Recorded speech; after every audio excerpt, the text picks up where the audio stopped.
Welcome, everyone, to Buddhist Center. It's so delightful to see all of you here tonight, to be able to discuss Lama Tsongkhapa's foundation of all good qualities that encompasses the entire path to enlightenment. It shows us how each and every one of us is able to, through a series of stages, achieve complete perfection, complete bliss, complete freedom from suffering. And through this process of achievement, we'll learn how to bring others to that state that we achieve.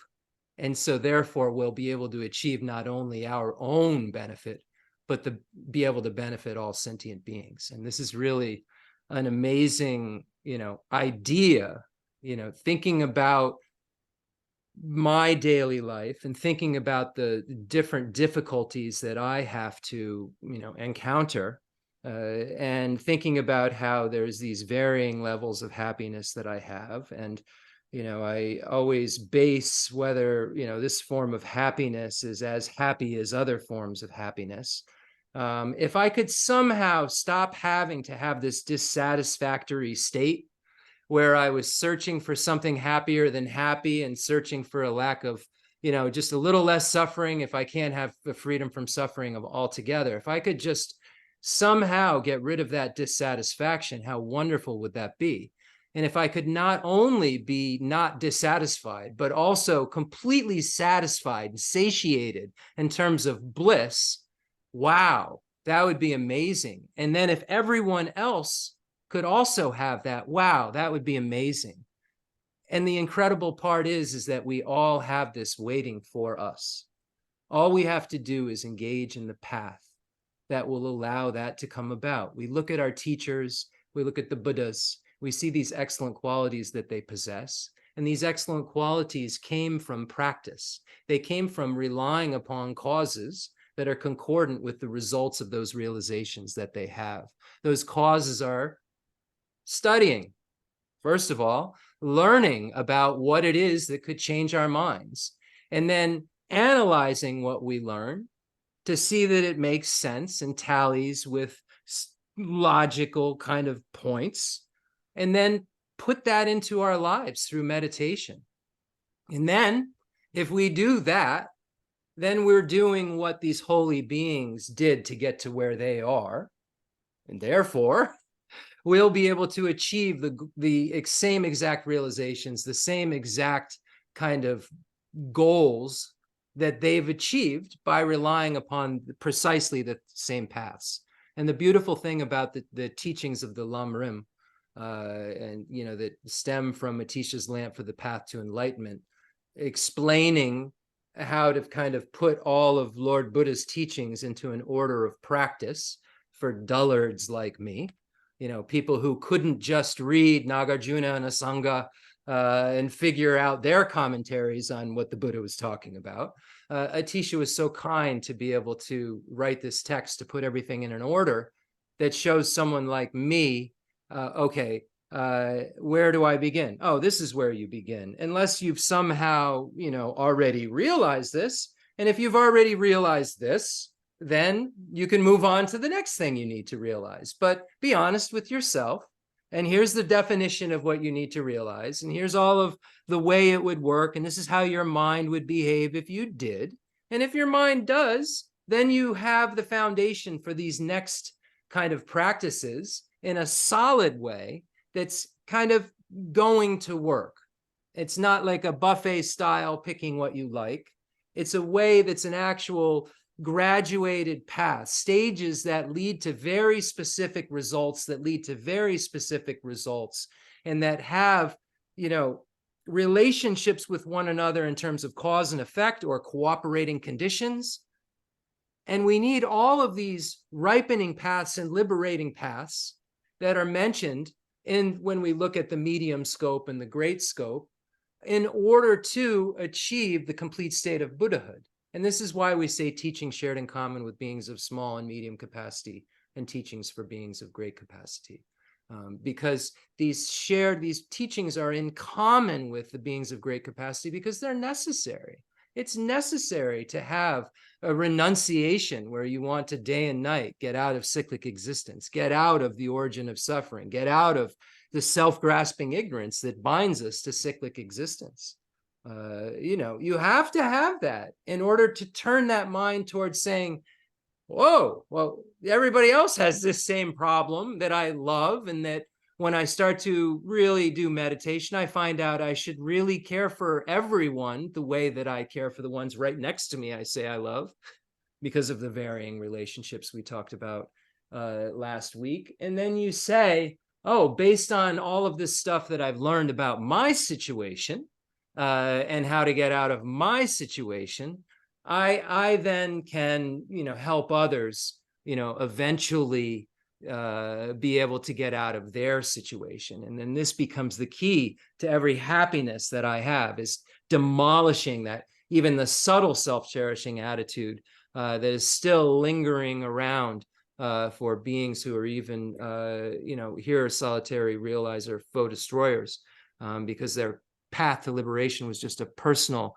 individual path to liberation that was still had an idea of us, them, me, and my needs, not in a way that's saying I'm more important than you, just disregarding.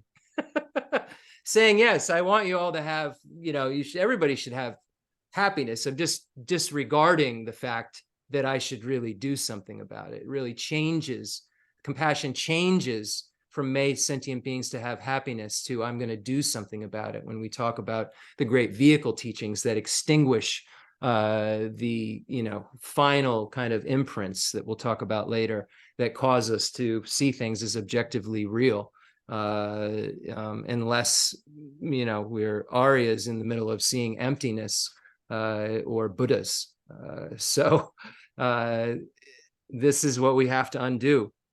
So before we go any further, from the King of Aspiration Prayers, when we start our practice, we invite all sentient beings here, and then we bring the merit field here. And we find this in the 6 preparations. It's a variation of that, and we've talked about that quite a bit. So I won't go into the details about that. So I'll just say this quote from the King of Aspirations. And I said last week that I would kind of set the motivation for our bringing all sentient beings here by just kind of going roughly through the steps of the equalizing and exchanging self with others practice. So we went through the steps in a more detailed way of explaining them, of the 7-point cause and effects last week. But this week, let's set the kind of our motivations of bringing all sentient beings here with kind of the highest, most beautiful motivation, and that's to become a Buddha for the sake of all sentient beings. And we will naturally, if we've gotten to that step, because of the steps that lead up to it, or getting us to a place of love and compassion, and bringing us to these places of realization where we wouldn't imagine not bringing sentient beings to a place where the truth of suchness was being taught.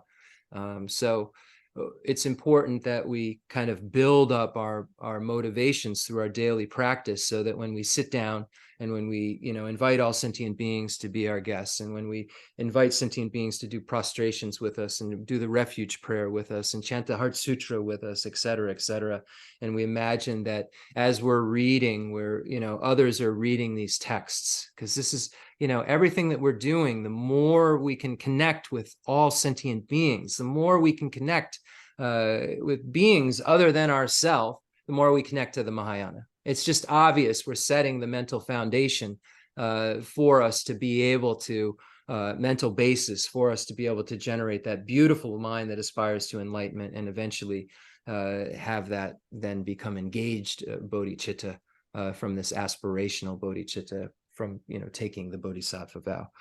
So we begin with a quote from the King of Aspiration Prayers, the prayer of noble conduct. Laike dan lu dan no jinke drubon da dan mi ye ke nan dan drowa gunji janan ji tsamba dan je gi du da ji ju den do. In the language of the gods, Nagas and Yaksas, in the language of demons and of humans too, and however many kinds of speech there may be, I shall proclaim the Dharma and the language of all. And here we're setting imprints within our mind to be able to have that excellent quality, the 60 melodious qualities of the Buddha's speech. The Buddha's speech is able to answer all sentient beings' questions simultaneously if they are asking something with one word, and it suddenly transforms into all their individual languages and answers their question just perfectly according to whatever scope they are. So here we're saying, may I, here I'm saying, may I proclaim the Dharma in this way, the way the Buddha would.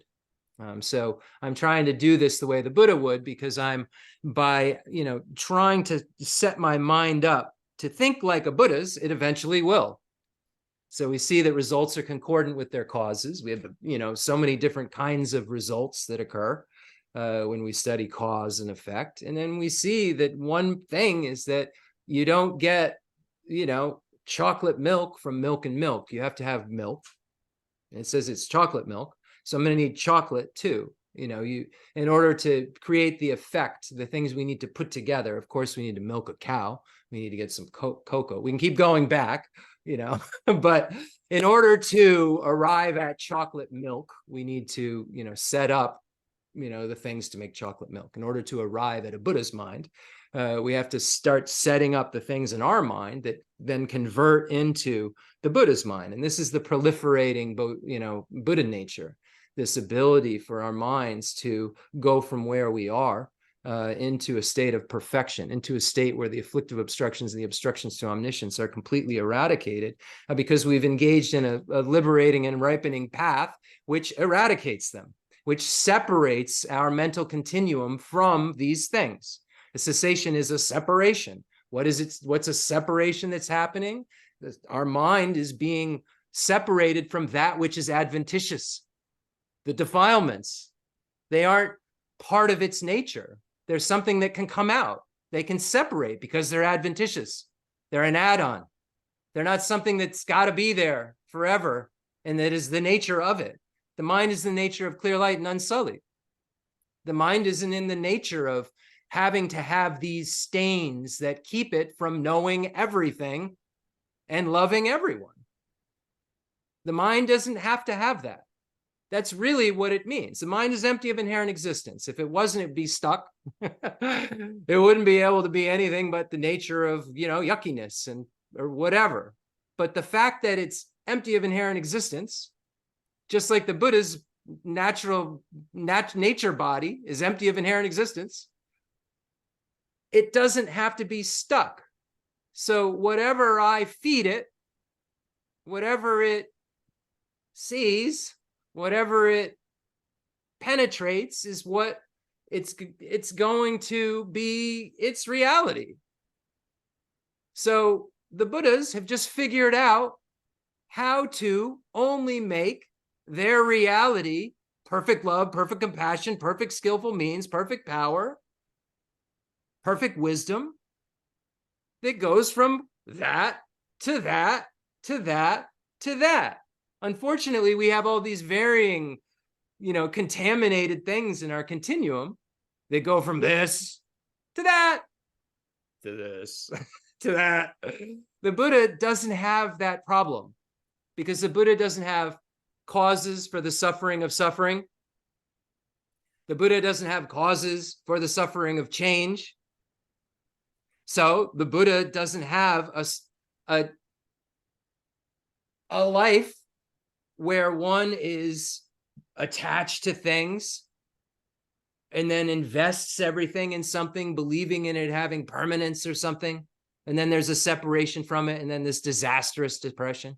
The Buddha doesn't have this. The Buddha doesn't have things within his or her mind that give rise to the suffering of suffering or the suffering of change, because the Buddha doesn't have the pervasive compounded suffering.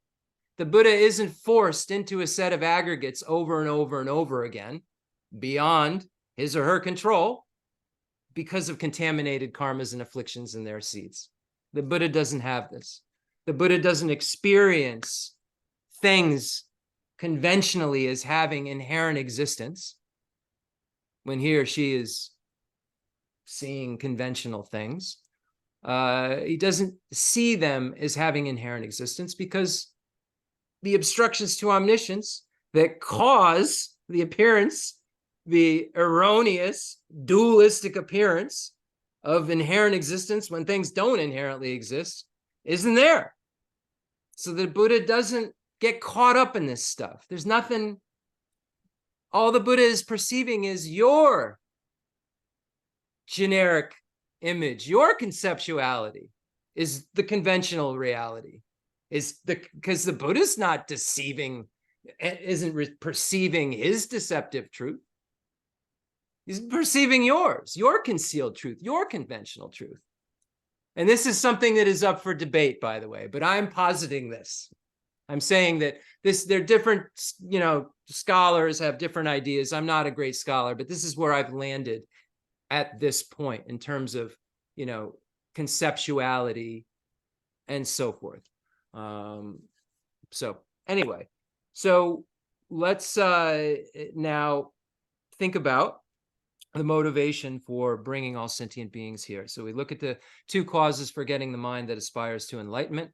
We have the 7-point cause and effect for realizing the mind that aspires to enlightenment, passed down from Lord Maitreya to Asanga and so forth. We heard the beautiful story of Asanga being in the cave for 12 years and meditating because he wanted to meet with Lord Maitreya and becoming frustrated, but then finding examples in his environment that led him back into the cave and to generate more merit and to remove more obstacles. So the story goes, because after 12 long years of meditation and almost giving up, he meets with Maitreya, who says, I've been there the whole time, who then takes him away, whisks him away and teaches him all kinds of stuff.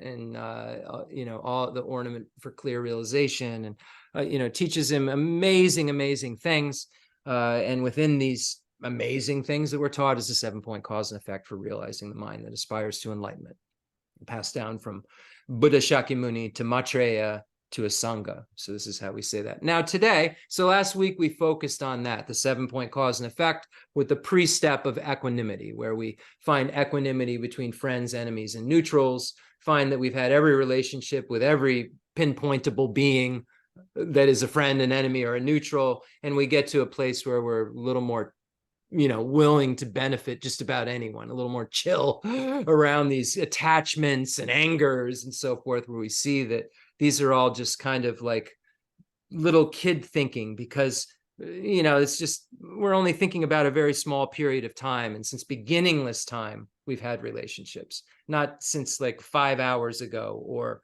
20 years ago or 50 years ago or however many that we think of as long-term relationships.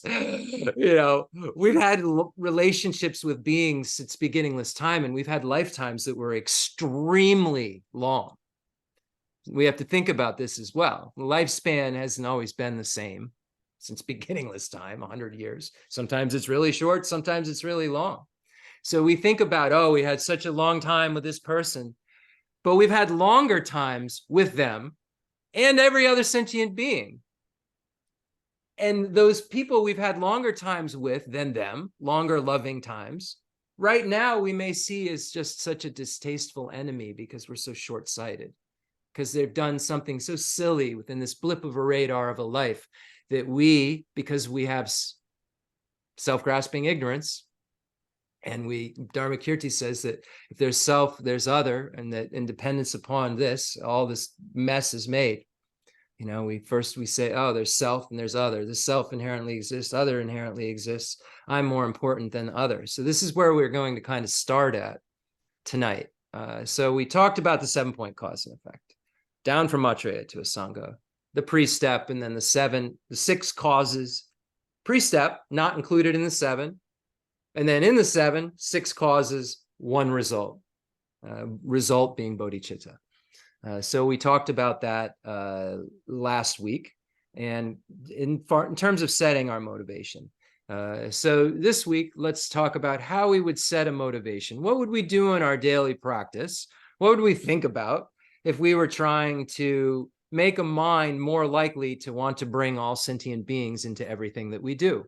Make a mind more likely to be able to transform into the kind of mind that we read about a Buddha has, where a Buddha is just emanating bodies to pure beings, and in terms of noble beings, and ignoble beings who are still learning, on the ordinary paths, ordinary beings, just emanating, just can't stop, and this not being able to stop helping causes this bliss. This is what we have to figure out. Like, we think, oh gosh, I gotta go help my neighbor. But the Buddha somehow gets bliss out of sending a body to go help the neighbor, right? So not literally, but I think you understand what I mean. The Buddha somehow, when I say, oh, geesh, okay, I'll go, when I have that feeling, the Buddha's feeling is like that of a parent who just had a newborn child. I'll do anything for you, bliss. You see the difference between the way that my mind works and the way the Buddha's mind works. And I don't want my mind to work the way it works. I want the way that it would work if someone called for help and I had stuff going on, but I was so capable, I could help everybody at once. And that was what would make me the happiest. I would be capable. Oh, I have a lot of stuff going on. No problem. I'll make another body. Because I know from the Bodhisattva's path, that's how I continue to have bliss.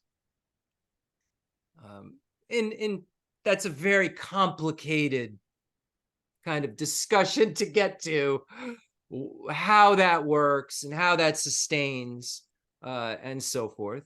But I encourage you all to get on the journey to the discovery of how that works. Because as you discover how the more basic things work, I heard Zonskar Gensei Rinpoche, I don't really know if I said his name right, but anyway, I forgot what I was saying, because I forgot how to say his name, and then I forgot the point that I was making. But anyway, so let's just get right to the practice, without further ado. So first, we start to begin to think about how we normally deal with the world. I mean, let's think about it. We normally think that self's more important. I mean, this is what the self-grasping ignorance leads us to believe. It leads us to believe that I inherently exist, and all of the things around me and you inherently exist. And then I make decisions based on that. So I have my consciousness and I believe I inherently exist. And then I say I and mine, not mine as in like my hand, the mind that thinks this object is owned by it. The I, the mine, it's the consciousness. So I have that, I think mine. So then everything that's mine, I have to protect. And then everything that's, and who do I have to protect it from? Other. So then I dig in on I mine, and mine consciousness is driven by seeing everything around as being inherently existent. So mine as in the aggregates, but then there's also this mine as in things around.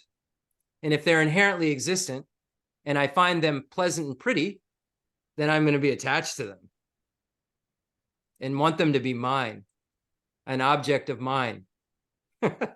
It's tricky to think about mine as not the thing, but think about the mind of mine. This is really something that I've been playing with, and it's really interesting. You think of the mind of mine. I think of mine as in, okay, these are my hands, but there's a mind saying mine. And that is grasping at inherent existence. So then when I'm spreading it out further and I'm looking at phenomena, I'm thinking of things that I think I want. They should be mine in a way. right? So I have this because they look pleasant. So mind becomes attached to make it his or hers, to make it mine, an object of mine, to really make it. So we see how this insane relationship we have with everything around us is driven from this idea, first, that I inherently exist. And then I have this self-cherishing attitude that kind of springs up and kind of lives next to it, and this inappropriate attention that says, oh, okay, well, based on this I, let me see what I can do. Let me see. Based on the fact that I inherently exist and everything else inherently exists, and then I have this I and mine concept, let's see what we can do. And then we go from there. We ascribe things as pleasant and we become attached, unpleasant and we have aversion, neutral, we just dumbly see them as inherently existent and get ready for us to decide they should be in one of the other categories. And they can be, according to us, because they inherently exist. So they're already, everything's already ready for us to, become attached. Part of the, we'll read, part of the obstructions to omniscience comes from our beginningless attachment to inherent existence. Just beginninglessly, we've been attached to inherent existence. We hear grasping, but you hear this attach. Such a, if you're attached to this life, you're not a spiritual practitioner. If you're attached to samsara, you have no renunciation. If you're attached to your own self-interest, you have no bodhicitta. If there is grasping, you do not have the view. If there's attachment, there's shena. It's the same word, shena. It's in the 4 lines. They say if there's grasping, but the word says it's the same one for if you're attached to this life. If you're attached, if you have this, you don't have the view. You have attachment to things as being inherently existent. If there's any bit of it, any bit of grasping whatsoever, even at a conventional level, you don't have the view. So it's amazing that we have these teachings. So we start from this place where we recognize that, from the self-grasping ignorance, we then have a self-cherishing attitude. So the self-cherishing attitude's not coming from a bright place. It's not coming from a place, it's coming from ignorance. It's coming from whether you define ignorance, as the Sangha does, as a not so clear about reality, or you define it the way Vasubandhu Dharmakirti as like a, you are just exact opposite of the truth. You're just directly misperceiving it wrong, either way, whether you define it as you're just not so clear about the truth, or you're just directly misperceiving it wrong, you're just perceiving its opposite, that's not a good place to start. Either way you define ignorance, not a good place to start. Starting point is wrong. So if your starting point is wrong, then your next step is screwed up. It's got wrongness to it because it's saturated with a wrong idea. And about what? Everything. Not a wrong idea about some things, a wrong idea about everything. So this wrong idea makes us then have this self-cherishing attitude that then leads to more and more suffering. In the Geshe Chikawa's 7-point thought transformation, it says, banish the one to blame for everything. And a lot of commentaries say this is self-cherishing attitude, but really, it's a Lojong text, so you say this, but really, when you look at the mind training like the Rays of the Sun, Nankya Pel, you look at the commentaries and you hear the masters like Rinpoche give the commentary, we find that it's the self-grasping ignorance. This is the one to banish. That's the one to blame for everything.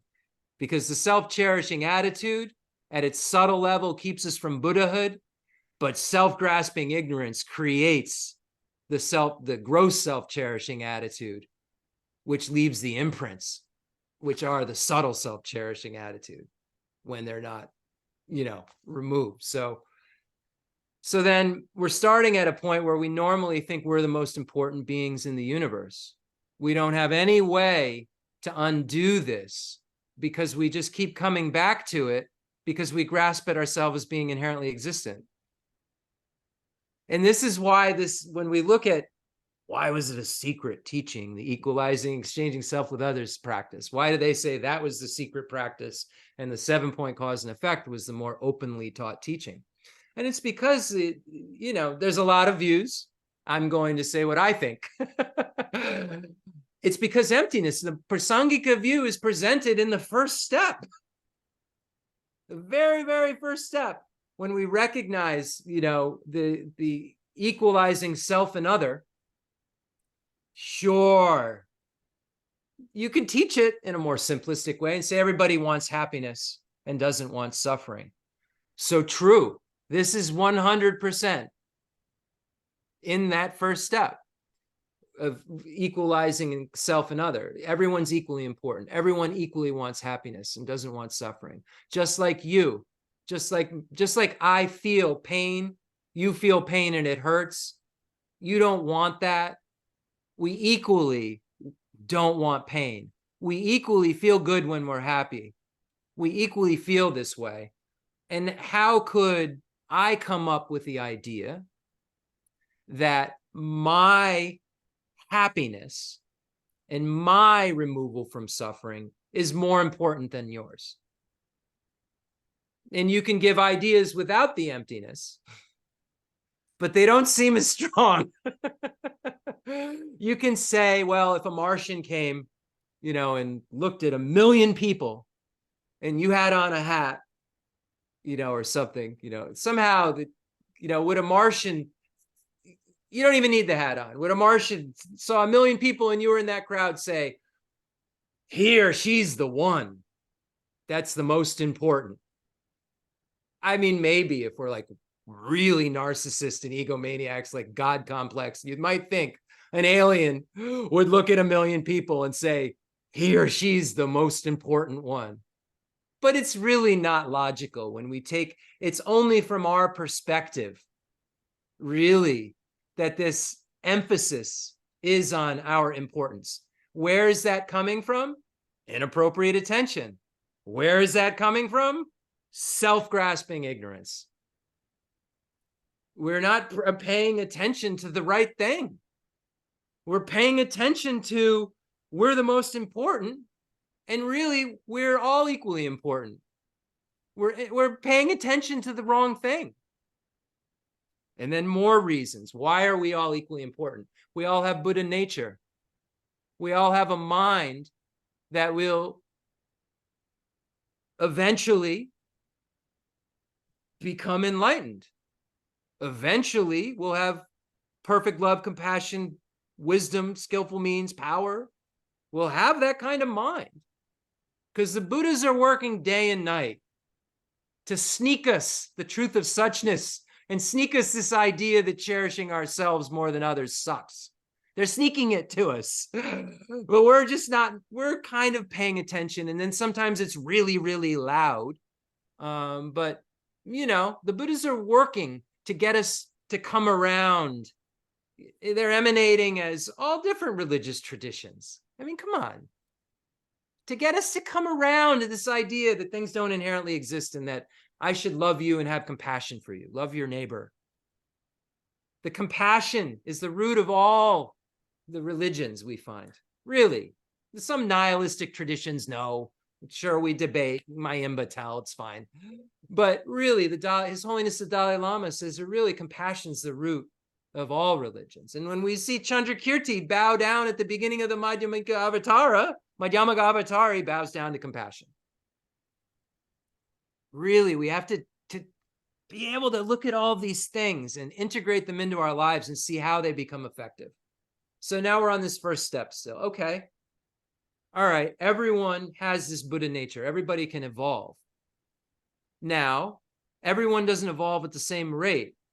Here's something that I like to think about, and I don't know if this is something I came up with or heard, I'm not sure, but I meditate. So like you're going to come up with your own material if you meditate, because, you know, there's some of it's very dynamic. Don't come up with your own material around the Madhyamaka Prasangika view of emptiness. Really try to make sure you get the object of negation correct.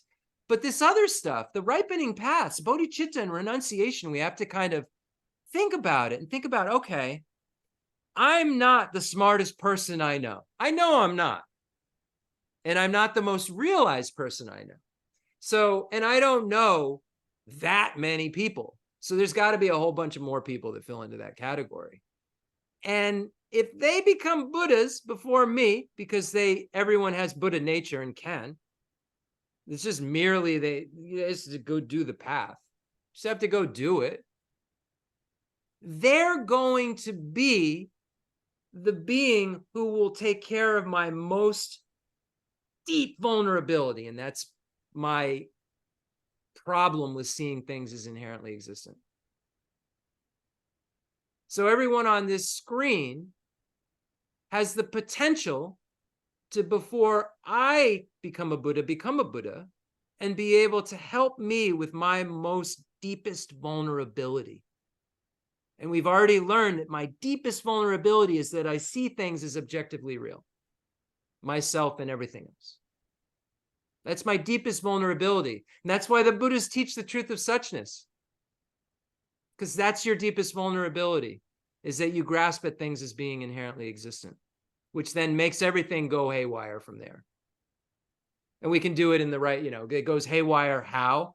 We have self-grasping ignorance, inappropriate attention. Then the gross afflictions come about because we screwed up mind and we become attached and we have aversion. These gross afflictions come out. And then we act. We have karma. We engage in action. And then that action produces a result later on. And it's all coming from contaminated vision, contaminated apprehension. So if that contaminated apprehension is there, then everything that I do from it is going to cause a contaminated result, which is all contaminated things are the nature of suffering. That's samsara. All composite things are impermanent. So things that are impermanent rely on causes. There's a cause and effect relationship. Impermanent things, all impermanent things are causes and effects. So a cause of chocolate milk, chocolate and milk. Then you have your second thing. Okay, now you have chocolate milk. We won't get into the contaminated part. But now, we'll do chocolate milk. If you see that chocolate milk as inherently existent, then when you drink that chocolate milk and think it's pleasurable, it's suffering. Because it's contaminated, because you believe it inherently exists. Wow, right? We see how this ignorance just ruins day after day and will ruin it forever until there's a stop. Because impermanent things are of three types. Those things that'll naturally come to an end, those things that'll never come to an end, and those things that'll only come to an end when you put a stop, when you intervene, when you make it not occur anymore, when you remove those things which cause it. And the only way to remove the things that cause it is to get to the root of the problem. And that's all we can do. And getting to the root of this problem, then it says that when you study emptiness and you start to understand emptiness, it helps with your compassion. Of course, because now we're at the first step of getting to compassion and bodhicitta, and now we have something to work with. wow, I think I'm more important than you, and neither of us inherently exist. That doesn't make sense. I'm only me because I'm thinking me, and then I'm putting you over there as you, and you're putting me over there as them, as him, and you're thinking of you as me. And then we're just so confused in this way that we then think I'm more important than you. I must be, because I inherently exist and I'm me. And my inappropriate attention leads me to believe that the self-cherishing attitude is really the way to go. That the only way I can get what I want is to be selfish, to cherish me. I convince myself of this. So the bodhicitta practice in the equalizing, exchanging self with others practice is very profound, because it leads with emptiness and gets you to untangle with a liberate, you're a ripe, bodhicitta is a ripening path, but somehow it's introducing a liberating path to kind of work with the ripening path. Normally we talk about the ripening paths, removing all the rocks from the path for you to like get everything out of the way to see emptiness, and to be able to see it in a way as having renunciation so that it throws you into liberation, or bodhicitta so that it, throws you into a state of Buddhahood. So anyway, so this idea that I'm more important than everyone else doesn't have a foundation of reality. So we try to come up with, okay, I can see this I can see this equality. We both are not inherently existent. We have the same nature, lack of inherent existence. Yes, when you put us next to each other, there are two conventionally. Don't mix up and say, oh, it's one consciousness. That's not the point. It's just the nature. Our nature is the same, but it's not that we have the same consciousness. It means that the nature of our consciousness is empty of inherent existence. You and I are empty of inherent existence. There is no permanent, unitary, independent self. There's no self of personness that has autonomous, substantial reality. There's nothing that can be findable conventionally in terms of intrinsic existence, and obviously not ultimately. But there's a self that's merely designated upon a collection of aggregates that can be found conventionally and does exist. This mere designation through this collection of, this naming is the dependent origination Buddha's talking about. We say causes and conditions. Farmers knows about causes and conditions. I went a lot of years really riding on, like, I know about emptiness because things have causes and conditions, and they aren't just this one thing that stands on its own. Sure, yeah, that's true. But until you understand that they're all subjectively real, only, not objectively inherently existent from the object side, you don't have the dependent origination the Buddha was really talking about. So the dependent origination in the Heart Sutra. So it's important that we study more and more and more and start to understand, okay, the three levels of dependent origination of causes and conditions. Yes, this is dependent origination, 100%. Some schools only accept this. Lower schools only accept this level of dependent origination. Then dependent origination of wholes and parts, parts possessors, like a whole, a flower, but then there's the stem and the petal, and then all of these parts, the entities. When we look at the entity of something, we see that there's a whole, but then this whole is made up of all these different parts, and the parts have parts and parts and parts and parts and parts. And when we try to, identify things, we start to loosen our grip on how they are by looking at things as wholes and parts. But really, the Prasangika view is looking at them as merely a projection of my mind. But there's stuff out there because you're projecting stuff too. And we all project stuff, and then we get a world that we all agree upon. We all agree. No problem. There's no problem with what the folks out there say works and doesn't work in the eyes of Prasangika. It's just how everyone thinks it's working is the problem. So this is why you have to be able to posit things working no problem and them being empty of inherent existence. And until you can do both of those things and clearly understand how they would be empty of inherent existence, if you don't get to, you have to get to that subjectivity. You have to get to nominal designation. You have to get to mere designation. Because even the lower schools say through the power of mind. That's not something that's a newsflash. It's merely through the power of the mind and things externally exist. That's the real wow. To be able to come up with that is the emptiness we're all shooting for. That middle way that's free from the extremes of permanence and annihilation. Because if you have either extreme, you have both extremes. So we start to undo this idea that we're more important than everyone else. And then we get to our next step where we say the downfalls of cherishing ourselves. And then the next step is the benefits of cherishing others. So we won't do like a long meditation on this, but look into the texts. That's what they're here for. We have so many books in the English language. And not to be dark, but now Lori is 50 and she may not be able to read a large book ever again. And 1 year ago, Lori would have never thought that could be reality. Would have thought it could be, not an idiot, but would have never thought that would be the reality. So I tell you all listening to this right now,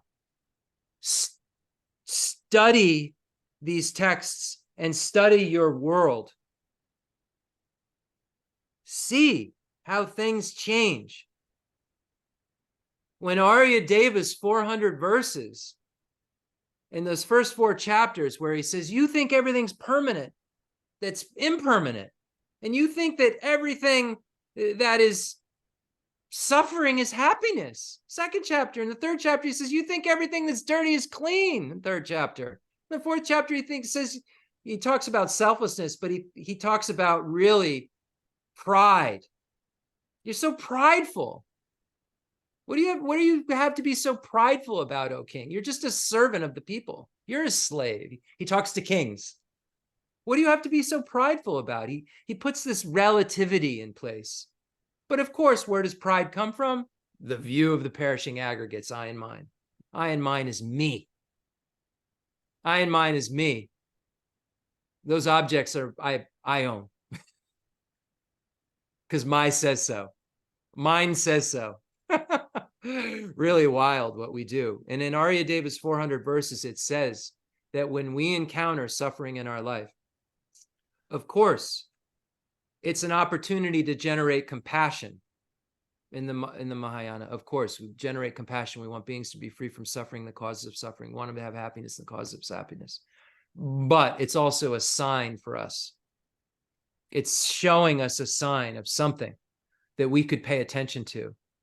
You have a loss, you have someone who dies in your life. You have, someone who passes away and you grieve. But do you think I'm going to? Does that trigger in your mind, I'm going to die? And Zapatra Rinpoche's Words of My Perfect Teacher that I'm starting to get into, Nyingma master from the 19th century, incredible Lamrim teacher. Geshe Dorje Damdu suggested it, so done. Okay, so I'm checking it out, and it literally is, and I see it.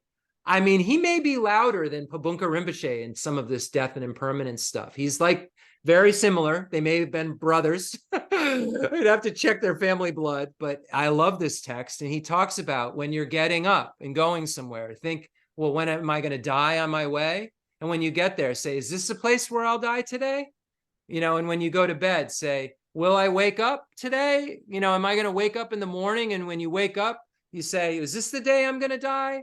And Zapatra Rinpoche said that the Kadampa masters, the old Kadampa masters, took the opportunity at all times to think about impermanence. And impermanence is the gateway into emptiness, into joyous effort, joyous perseverance. In the Lamrim Chemo, if we look at the 6 perfections, Lama Tsongkhapa is very clear that meditating on death and impermanence is what gets you to joyous effort.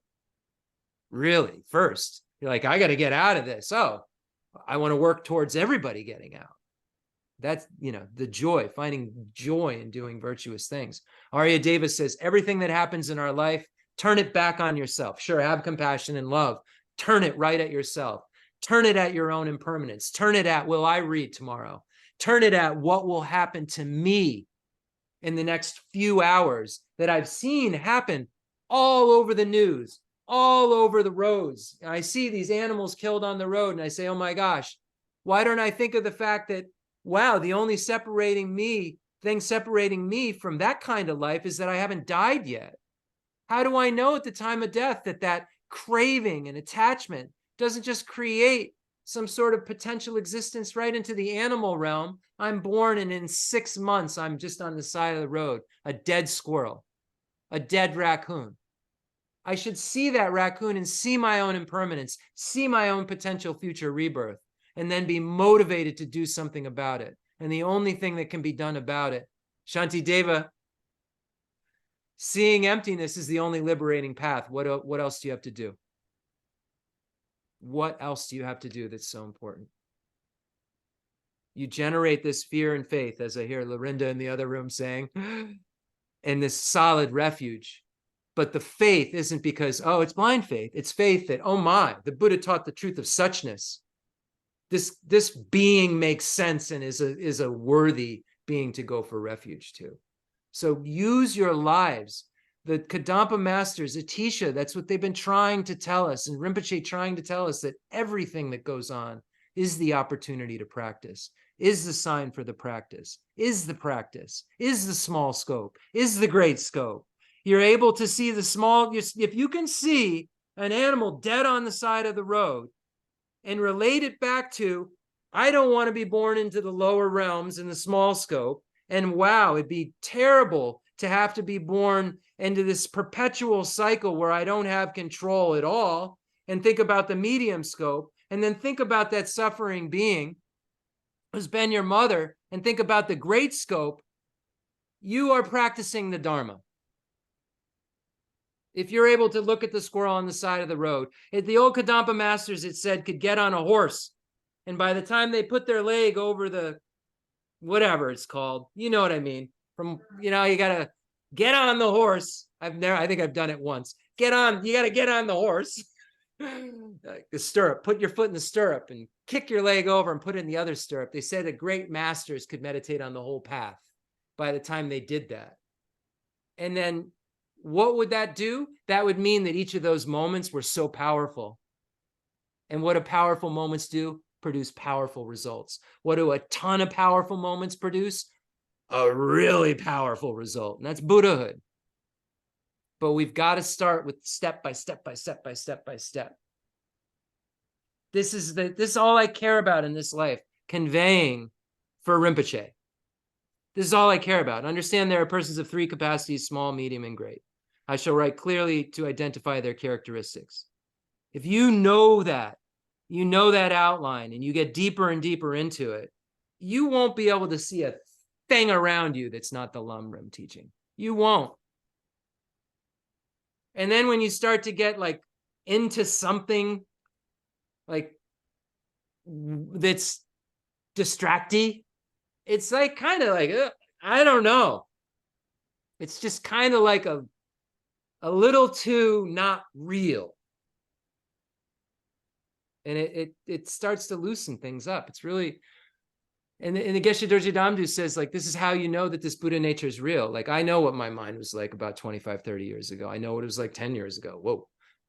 And the fact that it's different.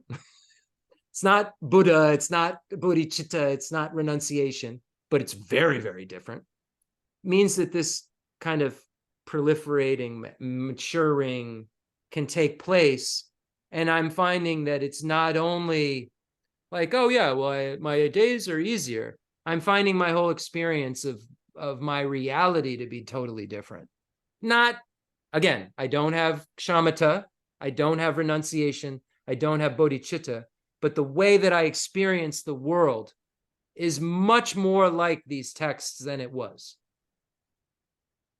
And every day I seem to want it to get better. because I was dissatisfied with all the suffering and everything. Now I'm dissatisfied with not getting it all. Now I'm dissatisfied with partial understandings and partial instructions. I'm not dissatisfied. I already know this is all dissatisfying. Now what dissatisfies me is my ignorance. I'm really dissatisfied with my ignorance these days. And that's a big place to get to. And what does my ignorance cause? I think I'm more important than you. And then I cherish myself more than you. And then we think about, what is this selfishness and just feeling like this, so tight and bound up? What does that feel like? Does that feel like love, that moment of bliss that you've experienced in relation to maybe caring for others? Think about how that feels. Like, this is all mine. I've got to keep this for myself. No, there's only one water. I don't care if you're thirsty. I'm disregarding your needs because I'm more important than you. You know, I mean, we would do that. I mean, a lot of us would do that. There were like people dying of thirst, and we knew we needed, we could maybe split it, but we'd probably glug it down. That's our self-cherishing attitude. And you maybe get to like, there's a sip left. I'm so sorry, and then we, because our ego and, pride come out or something, right? It's even worse at that point. Like, oh, well, I'm good enough to give you a sip of this, It's really sick, the kind of way our minds work. So we think that cherishing ourselves is better than cherishing others. And it's been this attitude that keeps coming to the table, as it says in the great text, empty-handed for us. Keeps producing suffering, keeps producing separation of friendships, keeps keeping us separated from everything that could make you blissful. But because you grasp at yourself as inherently existent, it makes sense. It makes perfect sense. So we have to start to undo it, but undo it in different ways. Undo it in logical ways. Cherishing myself is, this feeling isn't good, but also like it doesn't even make sense. What am I cherishing? Something merely designated upon a collection that's going to change and keep changing, and that is experiencing things out of ignorance and believing it's true and could stop all of it. So then who cherishes others? Well, Khenser Geshe Wandak certainly did. My mind doesn't cherish others, his did. Look at the difference. That's what Shantideva says in the Guide to the Bodhisattva's Way of Life. Gurus, Buddhas, and Bodhisattvas cherish others. We cherish ourselves. Look at the difference. So clear. Look at the difference. Look at how happy they are. Look how unhappy we are. Sit with a good teacher. Sit with someone who meditates on bodhicitta regularly. It's just like being with someone who's just so calm. Just brings an air into a room that's different. And they're so happy. Look at His Holiness the Dalai Lama. Everyone's eyes that he looks into, they think he loves me more than anyone in the world. He cares for me so much. Because of our self-cherishing attitude, we think he's looking in my eyes. He's probably looking in like 150 people's eyes. But he has this ability, because he doesn't have the barrier that I have, to just make me feel so loved, which makes me feel so good. And when I'm like, no, you can't have that, that doesn't make anybody feel good. Look at the difference. Look how people are drawn to His Holiness the Dalai Lama. If people are drawn to you, it's probably because you have qualities like it. When you think about people who are drawn to you, and like people who are good, I don't mean bad friends. I mean people who are, good people who care, who want to be good people. I don't mean Buddhists. People who want to be good people. They'll gravitate towards you if you have the qualities His Holiness has. If you cherish yourself more than others, think about it. It's logic. So then you get to a point where, in this practice of equalizing, exchanging self with others, you realize that it's better to cherish others. So then you start to engage in an actual practice of meditation, of giving and taking, we won't get into, where you would actually, in a meditation, think about taking on the suffering of others and giving them happiness, first starting with yourself. because you can't export gold if you don't have gold. If you want to be a gold exporter, you want to be a happiness exporter, you have to first make sure that you're taken care of. And if you're not in a stable place where you are feeling, strong enough to take suffering and give happiness, you need to take on your own suffering. Rinpoche always used to say this. Imagine yourself in a suffering position and you're doing the same meditation. Okay, it's not logical, right? You're duplicating yourself. Fine. But you're imagining that somehow that it's being removed. And there's other ways you can do this meditation, but the one I heard is you duplicate yourself and you take your suffering on and give yourself happiness. Very beautiful, because you have to have renunciation, a desire to emerge for yourself to get bodhicitta. If you want to, free others from suffering, you have to first know what your suffering is. And you have to want to be free from your suffering to think about others emerging. You're the closest to yourself. We know you cherish yourself more than others. We know this because of self-grasping ignorance. This is the whole point of this class. We're trying to undo it. So we know it's there. So this giving and taking practice familiarizes ourselves eventually, once we're strong enough to, and we've meditated on the precepts that I just went through very, very well, and we have a teacher who says, this is good for you to do. Then we do this giving and taking practice, and it really imbues our mind with this love and compassion in an active way that sets us up for tantric practices in terms of the lights and the giving and taking, and sets us up for our activities as a bodhisattva and as a Buddha, when we will actually be able to send bodies out to various sentient beings and help them and so forth. So this is the longest introduction I've ever given. Wonderful. So we're really trying to familiarize our minds with actual activities we will do. With our minds, we'll be able to create these activities like a Buddha. A Buddha can, through the Dharmakaya mind, send bodies of enjoyment and emanation out. Well, we are going to work on that, through meditation practice that eventually evolves into us doing it, us actually being able to send, material, try to help beings materially and help them with love and help them with protection and help them with Dharma. We'll be able to do that in the future. Really beautiful. We think about what we're aiming at. And then we get to the next step, is where we actually do the exchange. Okay, so I'm going to put others' needs before my own, because I'm convinced now that it makes sense. Just like the 7-point cause and effect practice, it's building up to you convincing yourself of this making sense. It's not, okay, now I'm just going to switch others' needs before my own. Okay, and then I do this. And then no, you're convincing yourself cognitively through this process that, okay, I'm empty of inherent existence. All sentient beings have Buddha nature. Everybody wants happiness, doesn't want to have suffering. Everybody is equally important.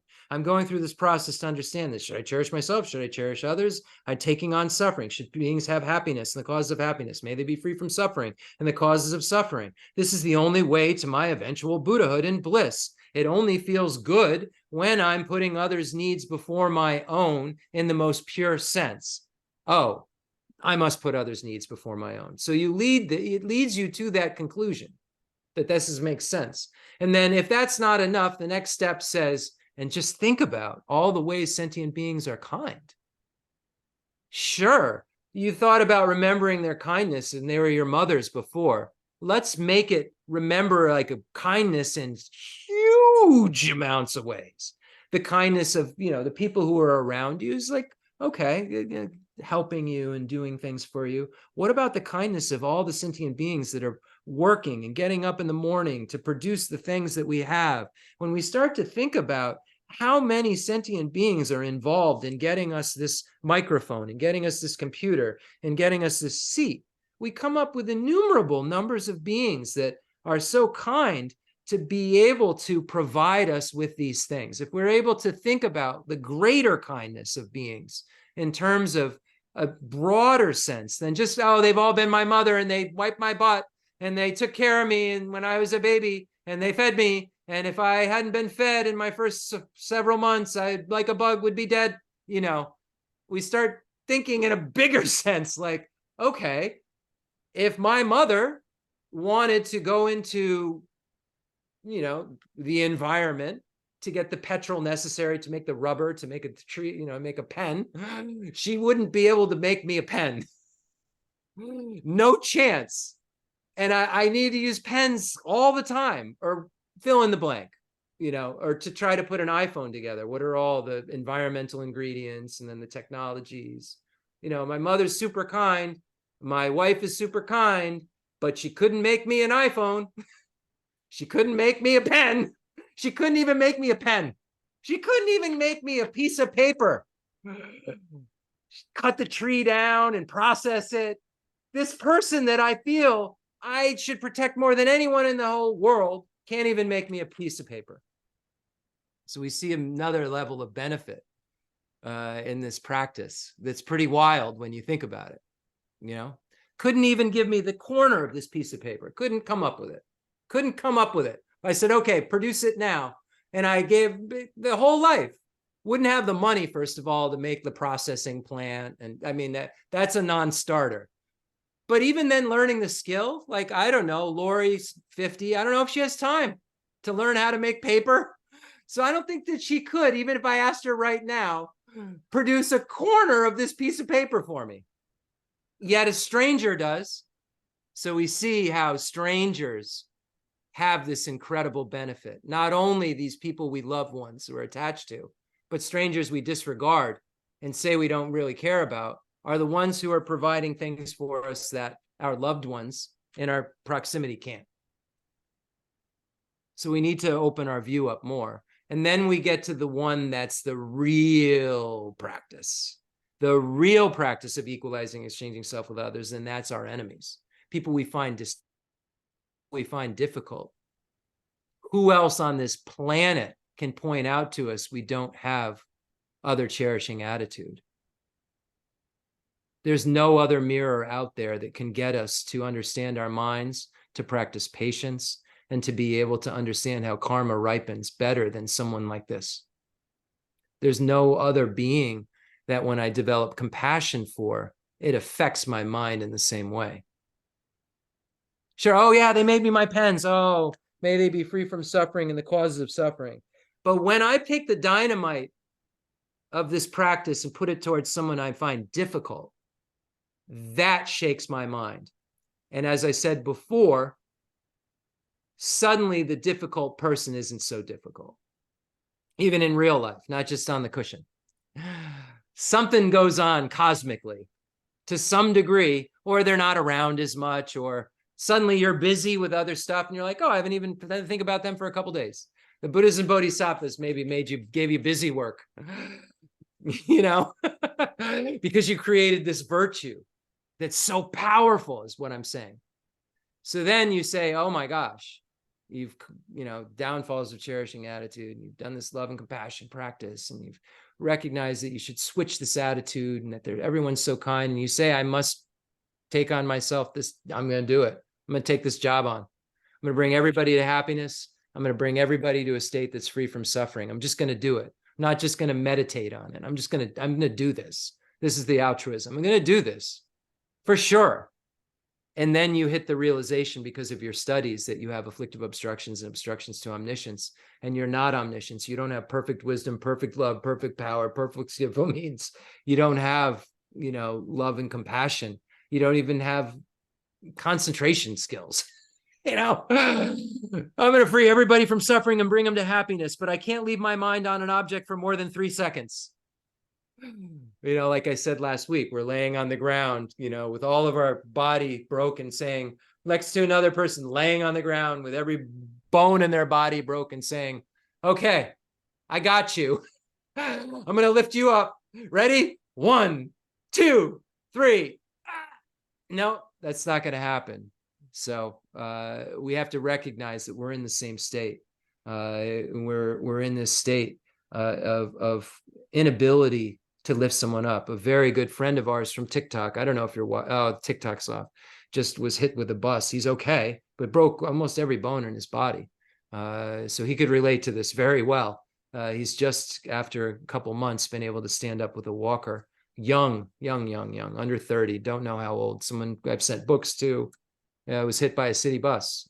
So prayers for Bradley, just as another aside, because we're all close. So prayers for Bradley. But my point is that you can't help someone when you're broken.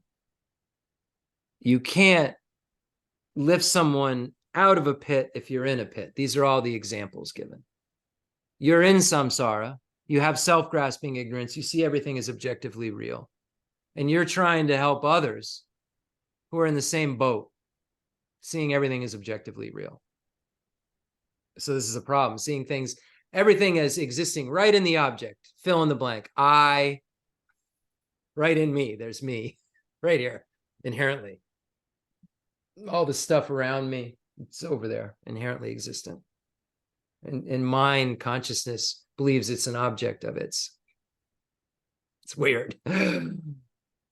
So because I have these same problems that you all do, if you're who you appear to be, then who doesn't?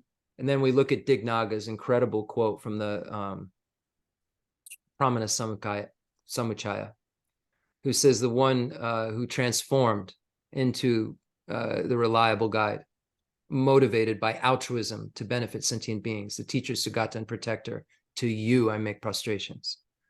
So the Buddha transformed into this reliable guide. I have to transform into a reliable guide. And how did the Buddha transform into a reliable guide? Why? Motivated by altruism to benefit sentient beings. So I need to be motivated by altruism to become a Buddha. If I want to then become a Buddha to be able to help sentient beings, because the door into the Mahayana, which is the only path that leads to Buddhahood, is bodhicitta. So I must become a Buddha for the sake of all sentient beings. And that thought, according to the Maitreya Alamkara, the wish for full enlightenment for the sake of all sentient beings is the definition of bodhicitta. May I become a Buddha for the sake of all sentient beings. So you come to this conclusion that there's no other choice through this practice. I have no other choice but to become a Buddha for the sake of all sentient beings, because I've decided all of these things, and then now I've decided that I'm going to take on myself this job, and I don't have the qualifications for the job description. I better get them. If I want that job and I need these qualifications, then I better get them. And the cool thing is, it's not a job out of my reach. It's a job I just haven't met the qualifications for yet. It's not a job out of my reach. And that's what's wild about this practice, is that it's a job that's within all of our reaches. And if we engage in these practices, then we'll actually achieve a result. So with that being said, I know we don't have very much time left because I spent all of it on this, but I thought it was really important, the things that I pointed out, to point out this evening. So, the whole point of these teachings is to try to convey information about the Lamrim practice, on how we would transform our minds into minds like Rinpoche, Geshe Dorje Damdo, His Holiness the Dalai Lama, into minds like the Buddhas and so forth, into minds like the profound view lineage, extensive deeds lineage, lineage of blessings, all of the old Kadampa lineages, Nyingma, Kagyu, Sakya, Galup, all these holy beings. How do we transform our minds into minds like these holy beings? And this is what I feel is just so important, that sometimes gets missed. And when we just pile up information and it doesn't affect our mind, then it doesn't have its intended purpose.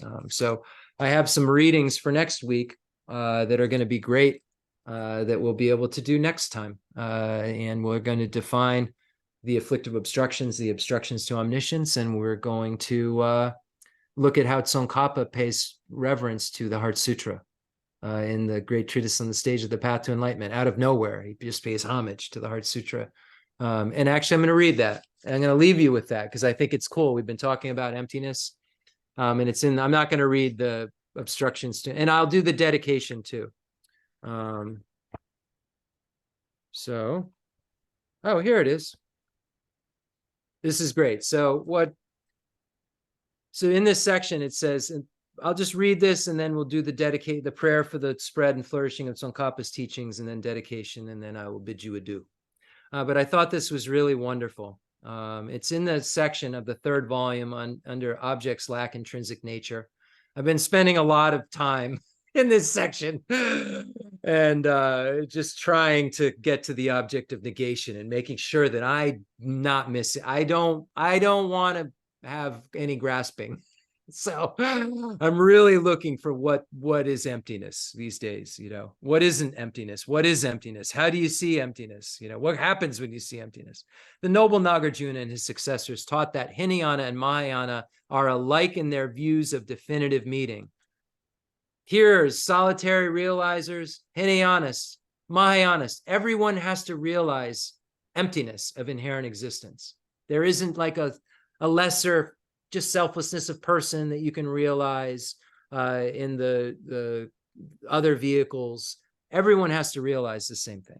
That implies two marvelous certainties. After you have developed certainty that there is no way to attain even mere freedom from cyclic existence, let alone Buddhahood, without the view that knows that all phenomena lack intrinsic existence, you find the stainless view by making great effort at many methods. After you have developed certainty from the depths of your heart that the features that differentiate Mahayana from Hinayana are the precious spirit of enlightenment and the sublime bodhisattva activities, you accept the teachings on behavioral aspects of the practice as the most intimate advice.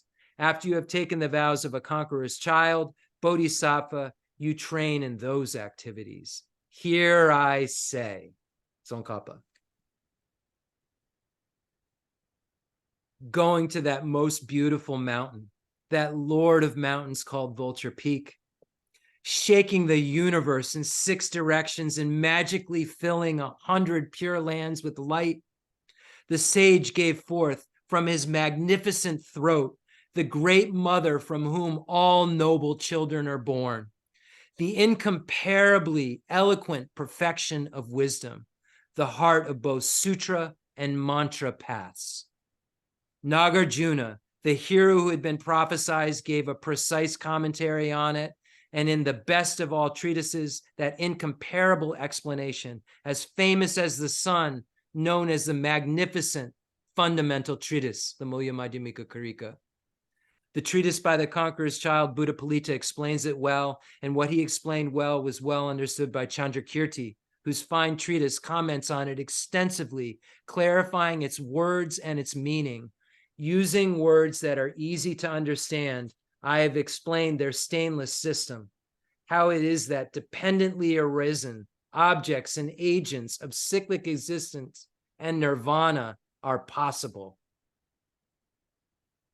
Among things that, like illusions, lack intrinsic existence, my friends who study the profound Madhyamaka texts, although it is hard for you to posit the dependent arising of cause and effect within the absence of intrinsic existence, it is better to take the approach of saying, such is the Madhyamaka system. Otherwise, you will not be able to escape the fallacies that you have stated to others and will find yourself drawn to a non-system. In that case, you must continue to study. The treatises of the noble Nagarjuna and his followers give good explanations of the way to search out the correct view and are for the sake of the conqueror's teaching remaining for a long time. So they're here still. We're so fortunate we have these treatises, all of these things mentioned. All of Tsongkhapa's commentaries on these texts are in English. Commentary on the Mulya Madhyamika Karika, commentary on the Madhyamika Avatara, commentary on the Abhisamalankara. They're all in English. It's incredible. And then his differentiation of the essence of eloquence, of the mind only and so forth. Oh my word. We have these texts in English. We have no excuse. We have time. I promise we have time. You don't think you have time, but we have time. If you didn't think you had time, you'd put time into it. But you think you have time, too much time. So you don't put the time into it, but you have time, I promise. You just put your time into other things you shouldn't put your time into because you think you have too much time. But you do have time to do this. Prayer for the flourishing of Jitsun Kappa's teachings. And before I say this, I will say, if you are attached to this life, you are not a spiritual practitioner. If you're attached to samsara, you have no renunciation. If you're attached to your own self-interest, you don't have bodhicitta. If you have attachment, you don't have the view. If there is grasping, you don't have the view. Attachment to what? Attachment to inherent existence. Wow. Prayer for the flourishing of Lama Tsongkhapa's teachings. Though he's the father, producer of all conquerors, as a conqueror's son, he produced the thought of upholding the conqueror's dharma in infinite worlds. Through this truth, may the conqueror Losong's teachings flourish. When in the presence of Buddha Indraketa, he made his vow, the conqueror and his offspring praised his powerful courage. Through this truth, may the conqueror Losong's teachings flourish. That the lineage of pure view and conduct might spread, he offered a white crystal rosary to the sage, gave him a conch and who gave him a conch and prophesied. Through this truth, may the conqueror Losong's teachings flourish. His pure view, free of eternity or destruction, his pure meditation, cleansed of dark fading and fog, his pure conduct, practiced according to the conqueror's orders, may the conqueror Losong's teachings flourish. Learned, since he extensively sought out learning, reverend, rightly applying it to himself, good, dedicating all for beings in the doctrine, may the conqueror Losong's teachings flourish. Through being sure that all scriptures, definitive and interpretive, were without contradiction.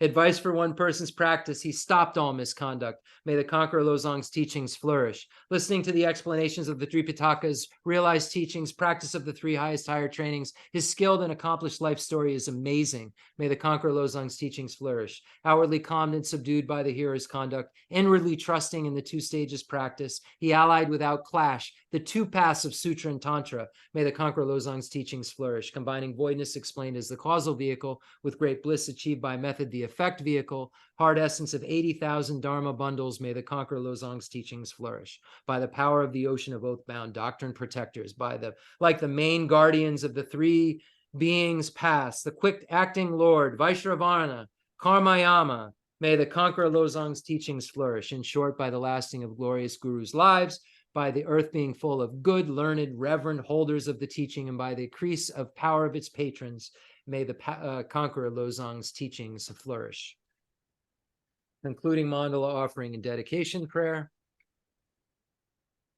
I feel like, thank you so much, Rinpoche, for the teaching. Thank you so much to all these holy lamas, Geshe Lobsang Gompo and Dema Loche Rinpoche and Kensur Lobsang Gyatso, and Geshe Dorje Damdu and Geshe Malat Tenzin Ladrin and Jeffrey Hopkins, and just these incredible teachers, Kempo Palden Sherap, the late master, Nyingma master, who gave me my refuge vows, and Kempo Tsewan Donya, all these incredible teachers that I've been blessed to be able to receive these teachings from.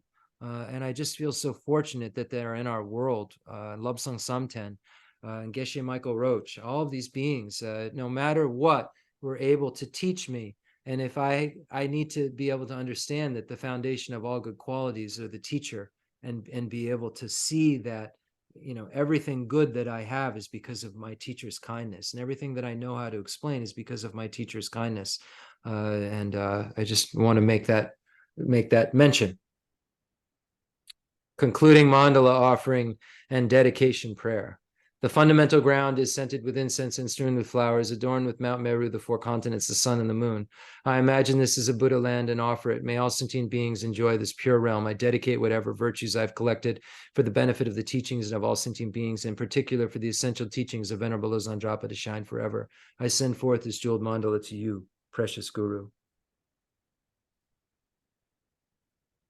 Any mistakes that I've made that may deviate from the pure, precious teachings of Buddha Shakyamuni, the Nalanda tradition, Lama Tsongkhapa tradition, anything that deviates from the things that Kensur Geshe Wandak taught that are incorrect, I apologize. It's out of ignorance that I may have stated them. I don't know that I have. I hope that I haven't. But if I did, I apologize. And may they be wiped from your minds, and may they be purified by the Vajrasattva mantra, imagining Vajrasattva as purifying you with white red and blue light rays and nectars of Om Ahum. Om Benza Sato Samaya Manipalaya Benza Sato Senobajita Didameva, Sudakayameva, Subukayameva, Anuraktameva, Savasiti made Prachi, Savakam Suchime, Kidam Shion Kuruhum, Ha ha ha, Bhagavan Savatataka, Benzamamaka, Benzabava Masamaya, Sava Ahum Fate. May we always be protected by Paldan Lamo. Jorama, Jorama, Jorama, Jinjikala, Jorama, Chidachijanjor, the Longjong, Jorama, Jorama, Jorama, Jinjikala, Jorama, Chidachijanjor, the Longjong, Jorama, Jorama, Jorama, Jinjikala, Jorama, Chidachijanjor, the Longjong, Jorama, Jorama, Jorama, Jinjikala, Jorama, Chidachijanjor, the Longjong,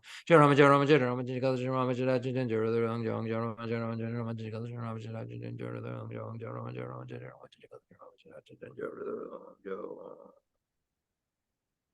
Let us always remember the real protector.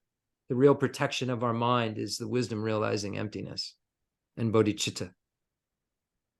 These are the real protectors. If you're having any problems meeting with the Dharma, may they be removed by the power of the Drapasumjay mantra. Om Vajrapani Hari Agriva Garuda Om Ved.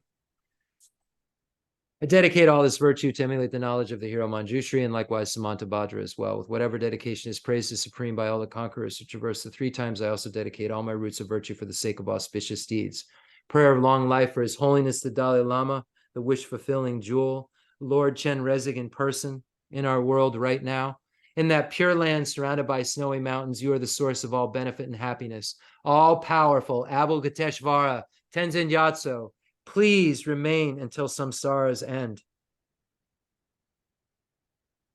May in my life I never separate from the connection with His Holiness the Dalai Lama and always be able to receive these pure teachings of the Nalanda tradition passed down from Buddha Shakyamuni. A complex yogi poses as a simple monk. Prayer of supplication to Namgyal Khenser Geshe Wandak Rinpoche. Homage to Khenser Geshe Wandak Rinpoche, our precious spiritual friend, who is inseparable from Aryatara. I prostrate, covering as many atoms of the earth as possible to your pure body, speech, mind, and enlightened activities. I offer to you drinking water, bathing water, flowers, incense, candles, scented water, food, and music, purified by Om Om Om Om Om Om. The rarity of having 1 million wish-fulfilling gems is a common occurrence compared to meeting with a holy teacher like you, who placed the complete path to Buddhahood in our childlike hands. Just like a teacher who came to Tibet with a lamp to dispel the darkness of ignorance, you, kind abbot, arrived in the West with a lineage purer than a diamond and begged us never to be satisfied with partial instructions. The teachings of the extensive deeds and profound view lineages flowed from your lips like nectar for our ears that elucidated the teachings for beings of 3 capacities. Now that sound has stopped. All composite things are impermanent. You told us that all your teachers passed away and understood the sadness in treating us to continue our studies. The Buddha does not wash away the negativities of beings, nor does he remove their miseries by his hands. His spiritual realizations are not transferred to them. It is by teaching the truth of suchness that beings are liberated. We are not prepared to take this difficult journey to the highest goodness of Buddhahood without your continued guidance. The sadness in our hearts would be too overwhelming. May you swiftly return to this world and take care of us in all of our lives, wherever we may be, never leaving our hearts and crowns. May all sentient beings perfectly realize renunciation, bodhicitta, and the correct view of emptiness so they know who you really are. Thank you, everyone, so much for your awesome listening. And we'll get into this foundation of all good qualities more next week. But of course, we're in it when we're talking about all of this stuff. We're in the Lam Rim. So I always feel like we're doing it justice as long as we know we're in the Lam Rim and we've talked about, renunciation, bodhicitta, and the correct view of emptiness and the need to have a calm mind, then we're doing okay. So thank you, and try to apply these teachings to your week and apply them the way I say. See everything as a sign of the Dharma and a need to practice. Thank you.